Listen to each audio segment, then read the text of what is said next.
Product of prime number, यानी आपको क्या निकालना बेटा, फैक्टर निकालनी, आप कह सकते हैं भाई प्रोडक्ट निकालनी, कुछ भी कह सकते हैं। देखिए यहाँ से तो बेटा यहाँ से हम प्राइम फैक्टर करते हैं इसके, तो 1771।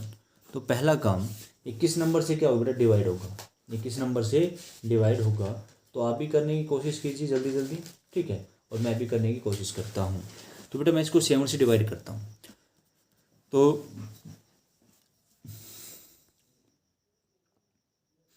इंग्लिश और हिंदी दोनों मिक्स हो रखी मेरी। देखो 7 दूनी 14, कितना बचेगा मेरे पास, 3 बचेगा, 7 5 35, फिर से कितना बचेगा आपका 2 बचेगा, और 7 या 21, 253। फिर मैंने कहा मैं किससे डिवाइड करता हूँ बेटा, 11 से। 11 टू जा 22, और 5 में से 2 गया 3, तो 11 3 जा 33। तो आपके पास फिर क्या आएगा बेटा, 21 1 जा 21। तो आप क्या लिखोगे, 1771 के प्राइम जो फैक्टर हो क्या आएगा बेटा, 7 इंटू 11 इंटू 23। ये आपका क्या होगा बेटा, आंसर होगा।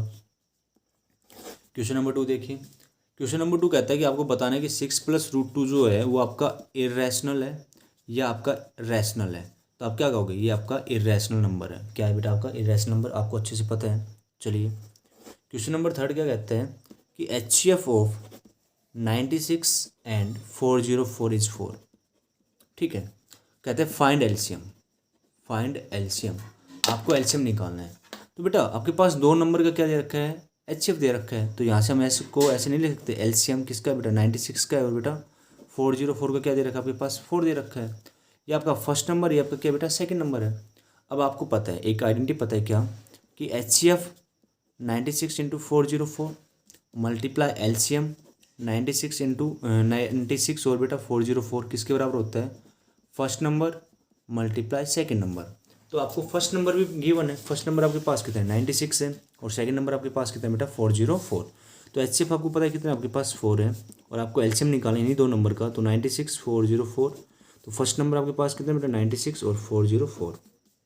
तो एलसीएम की बात करते हैं, तो 96 और बेटा 404, तो आपके पास क्या आएगा, 96 मल्टीप्लाई 404, और बेटा 4 मल्टीप्लाई में राइट की तरफ आएगा तो किसका हो जाएगा, डिवाइड का, 4 1 जा 4 4 1 जा 4, यानी 96 की मल्टीप्लाई आपको किससे करनी है, 101 से करनी है। तो इसको थोड़ा ब्रेक करके लिख लीजिए, क्या 100 + 1। तो आपके पास क्या आ जाएगा बेटा, 9600 प्लस 96। तो जो आपका आंसर होगा वो क्या होगा बेटा, 96 96 होगा। क्या होगा आपके पास, 96 96, यानी एलसीएम जो होगा बेटा 96 का और 404 का, वो आपके पास क्या होगा, 96 और 96। इट्स क्लियर, बिल्कुल सिंपल सिंपल से क्वेश्चन है भाई, कर दोगे, पूरा यकीन है मुझे आप लोगों पर। देखिए क्वेश्चन नंबर 4 क्या कहते हैं, कहता है आपके पास रैशनल नंबर गिवन बेटा 29 और 343। ठीक है, 29/343। कहता है क्या कि आपको बताना है, क्या बताना है, कि ये आपका टर्मिनेट डेसिमल है या नॉन टर्मिनेट डेसिमल है। तो भाई सीधी सीधी बात अपनी, क्या जो आपका डिनोमिनेटर है ना उसको ब्रेक करके देख लिया करो, उसको ब्रेक करके देख लिया करो, और उससे आपको क्या पता चल जाएगा कि ये टर्मिनेट है या नॉन टर्मिनेट। देखो 7 7 7 चौक 28, ठीक है, 6 बजेगा, 7 9 63, 7 7 49 और 7 1 7।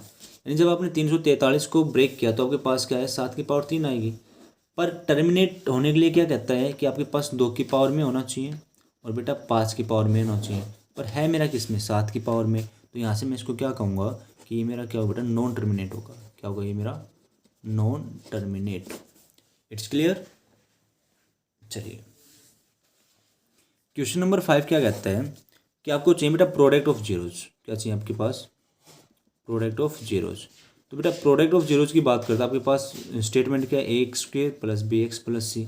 तो आपको पता है प्रोडक्ट ऑफ जीरो क्या होता है आपका, c/a, यानी कहने का मतलब constant term upon coefficient of x²। और कोफिशिएंट ऑफ x² क्या आपके पास a, और कांस्टेंट टर्म आपके पास क्या बेटा c है। क्या आपके पास c। बिल्कुल सिंपल सिंपल क्वेश्चन है। और यहीं पे मैं आपको क्वेश्चन नंबर 6 भी डिस्कस कर लेता हूँ।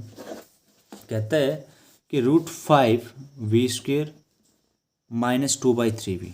कहता है कि क्वाड्रेटिक इक्वेशन है या जीरो है या क्यूबिक है या लीनियर है। तो बेटा हमें कुछ नहीं देखना, हमें इस पावर 2 से मतलब है। अगर पावर 2 है पॉजिटिव में तो आपका क्या होगा, ये क्वाड्रेटिक होगा। क्या होगा, ये आपका क्वाड्रेटिक पॉलिनोमियल।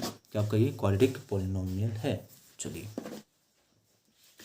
अब उसके बाद डिस्कस करते हैं बेटा क्वेश्चन नंबर 7 कहता है आपसे, क्या कहता है देखिए, कि आपके पास इक्वेशन एक है आपके पास 5x minus 3y is equal to 11, और जो सेकंड आपके पास है बेटा माइनस का 10x प्लस का 6y is equal to minus का 22। आपको बताना क्या है, आपको वही बताना भाई कंसिस्टेंट है या आपका इनकंसिस्टेंट है। तो चेक कर लीजिए, 5 बाई माइनस का 10 माइनस 3/6 और बेटा 11 बाई माइनस का 22। तो 5 1 जा 5, 5 2 जा 10, 3 1 जा 3, 3 2 जा 6, 11 1 जा 11, 11 2 जा 22, यानी माइनस का 1/2 इक्वल टू माइनस का 1/2 इक्वल टू माइनस का 1/2।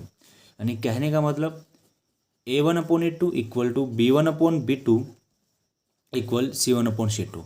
इस केस में तीनों क्या मेरे पास इक्वल है, तो अपना क्या होगा बेटा, कंसिस्टेंट होगा। क्या होगा बेटा, कंसिस्टेंट होगा। क्लियर। चलो क्वेश्चन नंबर 8 इस वाली सेट में तो बिल्कुल सिंपल से क्वेश्चन आपके कहता है आपके पास इक्वेशन है बेटा x plus y is equal to 14 और बेटा x minus y is equal to 4। आपको x और y की वैल्यू चाहिए, तो क्या करो, इक्वेशन फर्स्ट है इक्वेशन सेकंड को क्या कर दो, ऐड कर दो। तो ऐड करोगे तो मैं लिख रहा हूँ बेटा add equation first and second. तो x plus y plus x minus y is equal to 14 plus 4। तो y से y कैंसिल, क्या होगा आपका 2x इज इक्वल टू 18। तो x की वैल्यू क्या आ जाएगी बेटा 9। अब x की वैल्यू 9 आ गई तो किस में पुट कर दो, इस वाली में पुट कर दो सेकंड में। तो 9 minus y is equal to 4। तो 9 4 को इस तरफ ले जाओ, y को इस तरफ ले जाओ, तो 9 minus 4 is equal to y. तो y की वैल्यू क्या आ जाएगी बेटा आपके पास 5 आ जाएगी। कितनी आ जाएगी आपके पास, 5 आ जाएगी। चलिए क्वेश्चन नंबर 8 भी हो गया आपका। क्वेश्चन नंबर 9 कहता है कि root of the quadratic equation, आपको क्या चाहिए बेटा, root of quadratic equation. Quadratic equation कहता है आपके पास क्या बेटा 5x² माइनस का 8x प्लस का 4k इक्वल टू 0। और क्या कहते हैं are equal 0 are equal then the value of k. आपको क्या चाहिए बेटा, के की वैल्यू चाहिए। तो सिंपल से है भाई b² माइनस का 4ac इक्वल टू 0। और मैंने बताया कंपेयर किससे करते हैं, ax² plus bx plus c equal to 0। A की वैल्यू क्या है 5, बी की वैल्यू क्या है माइनस का 8 और सी की वैल्यू क्या बेटा 4। तो कर दो भाई, बी की वैल्यू क्या है -8 का स्क्वायर माइनस का 4, ए की वैल्यू क्या बेटा 5 और सी की वैल्यू क्या है मेरे पास 4 के इक्वल टू 0। 8 का 64 और यहाँ से आपके पास क्या होगा बेटा 5 चौक 20, 20 चौके 80, 80 के इक्वल टू 0। तो 64 इक्वल टू क्या होगा बेटा 80 के की वैल्यू चाहिए आपको, किसकी वैल्यू चाहिए बेटा के की वैल्यू। तो 64/80, 64/80। और देख लेते हैं आपका किस में आता है बेटा, ये फ्रैक्शन में आएगा। तो कर लो इसको, 40 से 40 दूनी 80 और यहाँ से आपके पास कितना हो बेटा 2 3 6 2 2 4, 8 चौक 32, फिर 10 पे गया और 4 दूनी 8, 4 दूनी 8 और 2 5 10। यानी जो आपका आंसर होगा के की वैल्यू जो होगी बेटा वो क्या आएगी आपके पास 4/5, यानी 4/5 क्या होगा आपका आंसर होगा। ठीक है, उम्मीद रहेगी बेटा कम से कम आपके 20-22 क्वेश्चन तो सोल्व होने चाहिए आज, इसके भी सेट सेकंड के भी। देखिए क्योंकि बेटा वाइट पेपर पे इसलिए करवा रहा हूँ क्योंकि बोर्ड पे लिखूंगा फिर रफ करूँगा, उससे आपका टाइम ही कंज्यूम होगा। ठीक है, हम ज़्यादा से ज़्यादा क्वेश्चन प्रैक्टिस नहीं कर पाएंगे। जो आपके लेंथी क्वेश्चन है, जो सब्जेक्टिव क्वेश्चन होंगे ना, उसको हम वाइट बोर्ड पर करेंगे। अदरवाइज हम किस पे करेंगे, आपके इस वाइट पेपर पर ही क्या करेंगे बेटा सोल्व करेंगे। ठीक है, देखिए अब जो आपका क्वेश्चन नंबर 10 है वो आपसे क्या कहते हैं कि आपके पास क्वाड्रिक इक्वेशन है, क्या बेटा 2x² माइनस का 5x प्लस का 3 इक्वल टू 0। और आपसे कहते हैं कि आपको क्या चाहिए बेटा, रूट्स चाहिए। क्या चाहिए आपको, रूट्स, या आप कह सकते हो नंबर ऑफ जीरो चाहिए। तो आपको पता है भाई क्वाड्रेटिक इक्वेशन है तो कितने जीरो आएंगे आपके पास, 2 ही आएंगे। अब 2 आएंगे तो उसी का तो सारा खेल है क्या, कि 5 को इस तरीके से तोड़ो कि 2 नंबर ऐसे लेने हैं जिनका एडिशन 5 आ जाए और मल्टीप्लिकेशन क्या बेटा 6 आ जाए। तो आप क्या लिखोगे 2x² माइनस 3x माइनस का 2x प्लस का 3 इक्वल टू 0। तो यहाँ से आपका x कॉमन आ जाएगा तो अंदर क्या बचेगा बेटा 2x माइनस का 3। यहाँ से आप माइनस का 1 कॉमन ले लीजिए तो अंदर क्या बचेगा 2x माइनस का 3 इक्वल टू 0। कंप्लीट में से आपका क्या आ जाएगा बेटा 2x माइनस 3 कॉमन आ जाएगा और अंदर क्या आएगा x माइनस 1 इक्वल टू 0। तो हम क्या कहेंगे 2x minus 3 equal to 0 then 2x is equal to 3 और x की वैल्यू क्या आ जाएगी बेटा 3/2। और यहाँ से x माइनस 1 इक्वल टू 0 तो x की वैल्यू क्या हो जाएगी मेरे पास 1 हो जाएगी। ये आपका क्या था बेटा आंसर था, बिल्कुल सिंपल सा।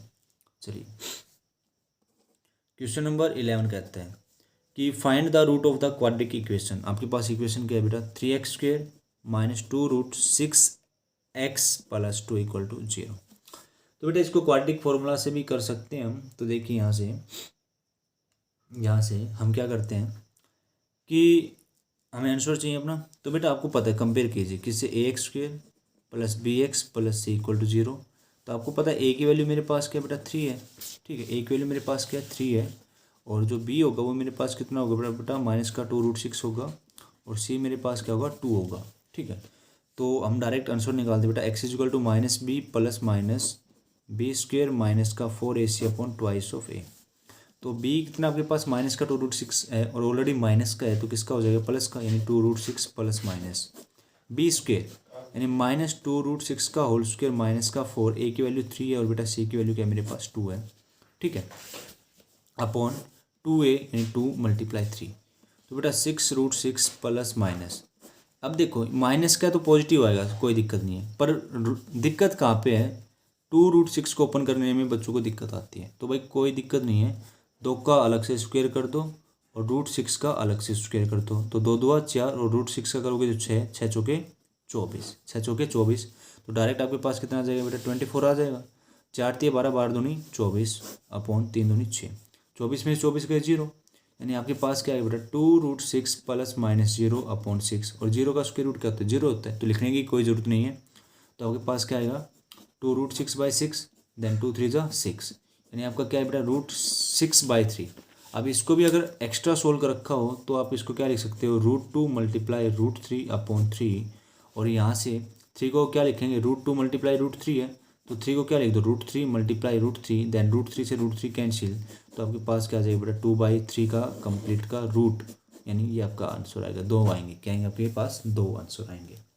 क्लियर है, एक बार तो आप प्लस करोगे 0 को, ठीक है, और एक बार आप क्या करोगे माइनस करोगे 0 को, तो आपके पास यही आना है, यानी 5 - 0 कर दो या आप 5 + 0 कर दो, तो आपके पास आंसर क्या आएगा 5 ही आएगा, उससे अलावा तो कुछ आना नहीं। क्लियर बेटा, चलिए अगर इतना क्लियर है तो अब बढ़ते अपने नेक्स्ट क्वेश्चन की तरफ। नेक्स्ट क्वेश्चन बड़ा अच्छा है, बड़ा ज़बरदस्त है, देख लीजिए उसको भी। क्वेश्चन नंबर 12 कहता है कि एज ऑफ राम, क्या कहते हैं बेटा, age of Ram is 8 year more than, age of Ram 8 year more than, ठीक है, age of Shyam, than age of Shyam, age of Shyam, ठीक है। और कहता है sum of both age, sum of both age is 28 year. तो कहता है आपसे than the age of Ram, और क्या निकलवाते बेटा, than the age of Ram, आपको किसकी एज बतानी है बेटा, राम की एज बतानी है, ठीक है। तो एक बात सुनना, मैं कहता हूँ बेटा मेरे पास 12 रुपये है टोटल, 2 रुपये मैंने मेरे छोटे भाई को दे दिए, तो मेरे पास कितने बचेंगे 10 बचेंगे। कैसे भाई 12 में से कितने माइनस करोगे 2, तभी तो मेरे पास 10 आएंगे। क्वेश्चन में क्या गया बेटा कि उन दोनों की एज का जो सम है, sum of the both age is 28, तो दोनों की एज का सम कितना बेटा 28 है। तो मैंने कहा एक की एज x है तो दूसरे की क्या पाएगी बेटा मेरे पास 28 - x आएगी, और मान लीजिए जो x है वो किसकी है, राम की है, और जो बेटा 28 - x वो किसकी है, श्याम की है, किसकी, वो श्याम की, ठीक है।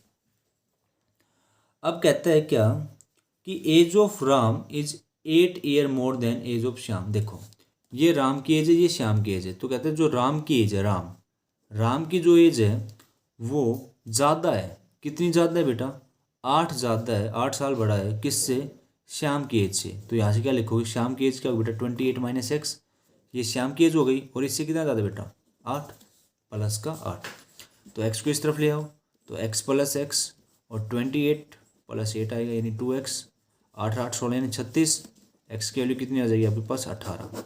अब x की वैल्यू 18 आ गई, और उसने पूछा क्या था, राम की एज पूछी थी, तो अब यहाँ से क्या कहेंगे भाई जो अपना राम था वो कितने साल का है, 18 साल का है।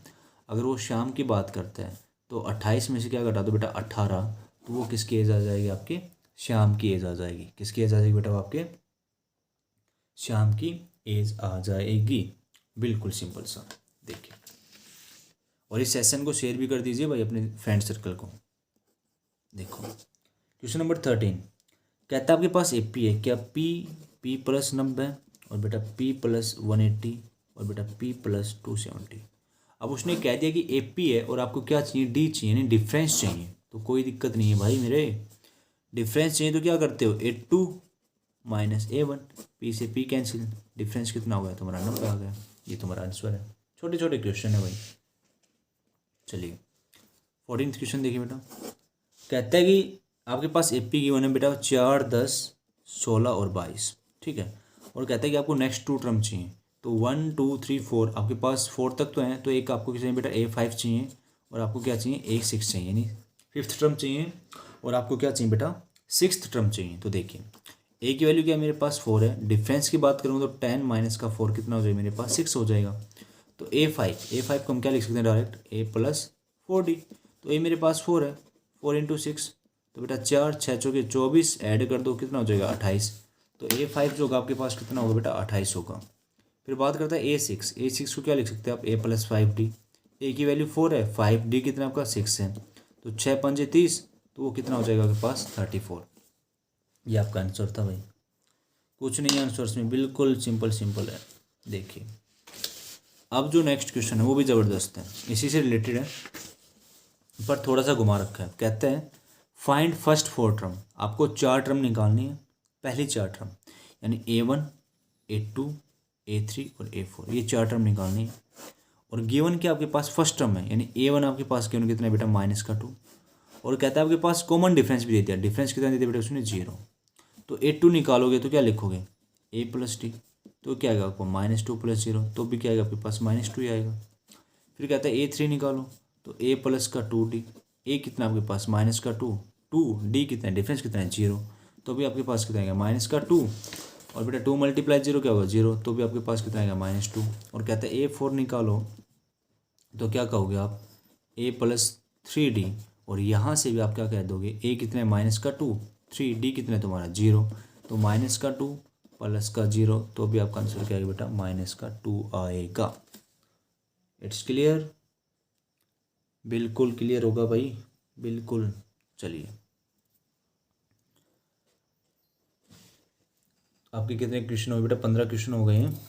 चलिए एक लास्ट क्वेश्चन कर लेते हैं डिस्कस, 16वां क्वेश्चन, ठीक है।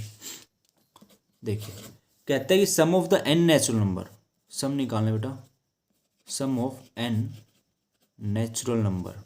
देखिए तो भाई नेचुरल नंबर 1 से स्टार्ट कर दो, 1, 2, 3 और अप टू सोन n, क्लियर है। अब सम की बात करता है तो भाई 1 से लेके मैं n तक गया, तो n तो मुझे पता है नंबर ऑफ टर्म कितनी मेरे पास n है, तो Sn क्या होता है तुम्हारा n/2 twice of A plus n-1 into T, ये भी होता है। और आप ये वाला भी यूज़ कर सकते हो कि Sn is equal to n/2 A plus AM। तो n की वैल्यू तो क्या है, number of terms already n है, कोई दिक्कत नहीं है। A क्या है मेरे पास 1 है और n क्या n, तो यहाँ से क्या होगा n इंटू n प्लस 1/2, ये आपका क्या होगा बेटा sum of n natural number, sum of n natural number. तो उम्मीद करता हूँ बेटा जो आज मैंने काम करवाया है वो आपको अच्छे से समझ में आया होगा, और इसकी जमकर प्रैक्टिस कीजिए, आप इसकी जमकर प्रैक्टिस कीजिए। अगर किसी बच्चे को PDF चाहिए बेटा, ठीक है इसकी, तो मेरे पास आपके पास जो इंस्टाग्राम का लिंक दिया हुआ है वहाँ पे कमेंट कर दीजिए, वहाँ पे लिख के भेज दीजिए आप RAH 10th, बस आपको PDF मिल जाएगी जो आज काम करवाया है उसकी, ठीक है। जिस बच्चे को चाहिए तो बता दीजिएगा, कमेंट कर देना यार, वीडियो में ही आपको मिल जाएंगी। तो आज के लिए इतना ही काफ़ी है, और ज़्यादा से ज़्यादा चैनल को शेयर कीजिए, ठीक है। जो HBSC बोर्ड वाले हैं उनका भला हो, उनका कुछ काम निकले। तो आने वाली वीडियोज़ में मैं आपके कम से कम 3 सैम्पल पेपर और सोल्व करवाऊंगा जो आपके एग्ज़ाम में आ सकते हैं, यानी उन्हीं में से आपके क्वेश्चन बनेंगे, ठीक है। जो एक्सपेक्टेड क्वेश्चन है वही करवा रहा हूँ मैं आपको। तो आज के लिए इतना ही काफ़ी है, थैंक यू, शुभ रात्रि।